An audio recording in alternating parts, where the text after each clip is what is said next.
Hello everyone, welcome to my channel. Please subscribe and keep watching more details. Ellen Pompeo has two ideas for Good American Family Season 2, but it would look different.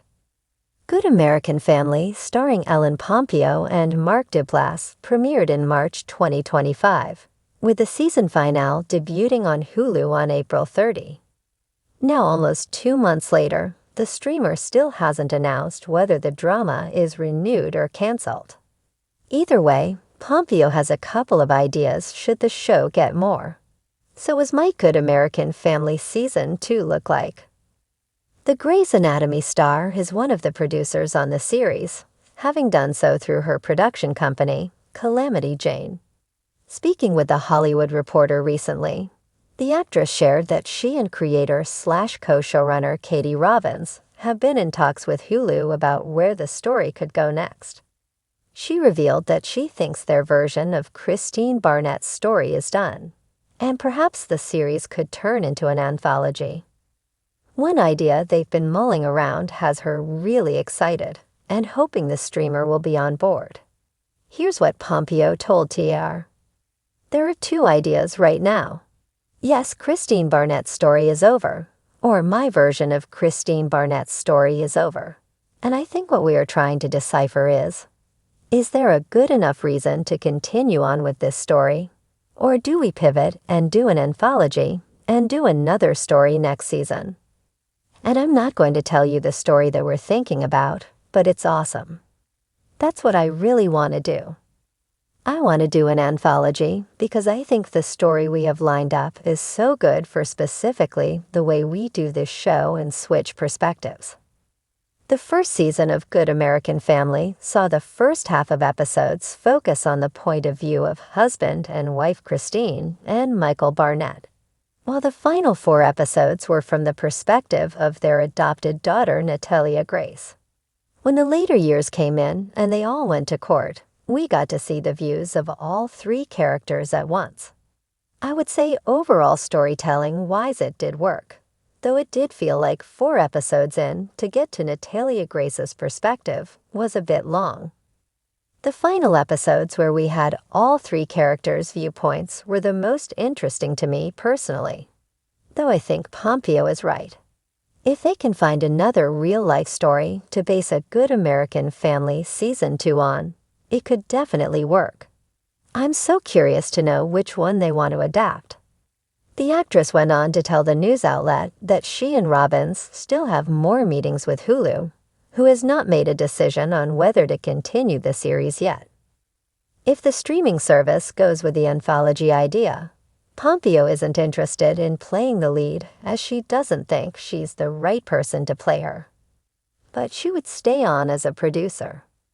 If you've watched any of the documentaries about Natalia Grace's story, you know there's still more to it.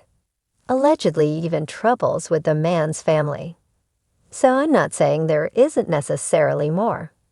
However, I do agree with Pompeo that I think if the drama were to continue, an anthology might be better.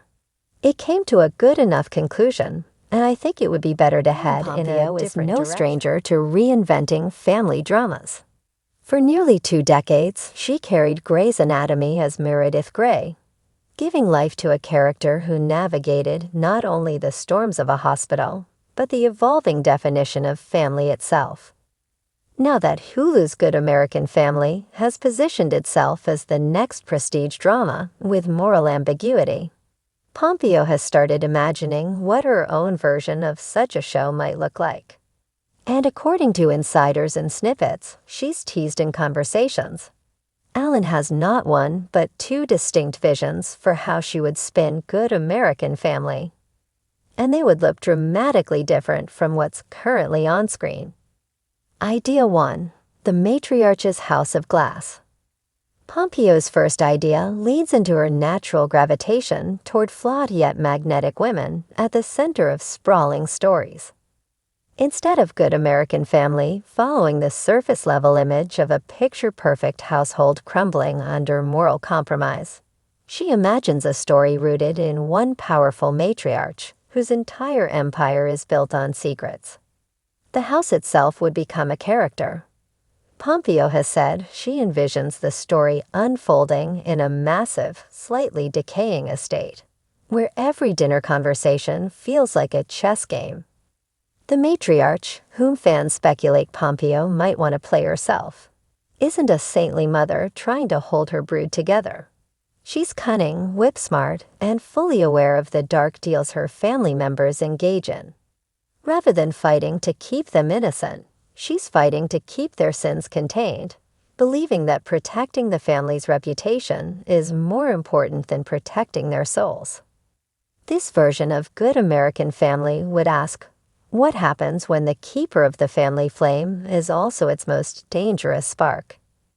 Thematically, it aligns with something Pompeo has always loved exploring: power, women in control, and the blurry line between nurturing and manipulation. The show would be visually darker, the camera lingering on portraits in gilded frames, whispers behind closed doors, and long shadowy hallways where truths hide. In short, her first idea is Succession meets Big Little Lies, but told through the eyes of one woman who knows that every empire, no matter how golden, is always a house of glass. Idea 2. The Outsider's View. The second vision Pompeo has is even more radical, and it would flip Good American Family on its head. Instead of telling the story from inside the family unit, she imagines the entire drama unfolding through the eyes of an outsider, someone hired to work for them, perhaps as a tutor, assistant, or live-in nurse. Here, the American family isn't just bloodbound. It's a symbol, a microcosm of wealth, politics, and social hierarchy. Through the outsider's eyes, the audience would witness the family's contradictions: their public image versus their private chaos, their philanthropy versus their ruthless business choices. Pompeo has said in interviews that she loves when a show reveals the rot beneath glamour, and this approach would highlight exactly that.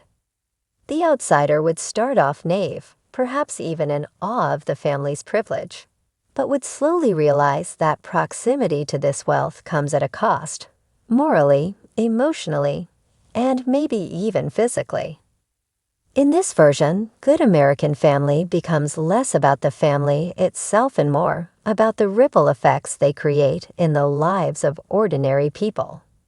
It asks who really pays the price for the secrets of America's elite families.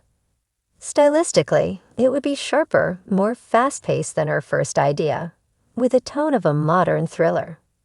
The outsider might even narrate the story, providing biting commentary that breaks the fourth wall, an idea Pompeo reportedly loves because it destabilizes the audience, making them question whether they're complicit in enjoying the family's downfall. Why Pompeo's versions would look different.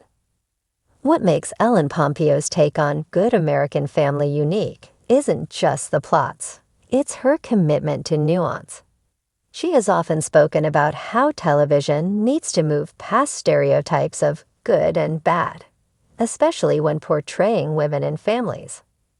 In her versions, nobody is innocent. Everyone has motives, everyone makes compromises, and even the character the audience wants to root for might not deserve it. This contrasts with the current Hulu version, which, while morally complex, still tries to build sympathy around certain characters. Pompeo would strip away that safety net. Viewers wouldn't be asked to choose a hero.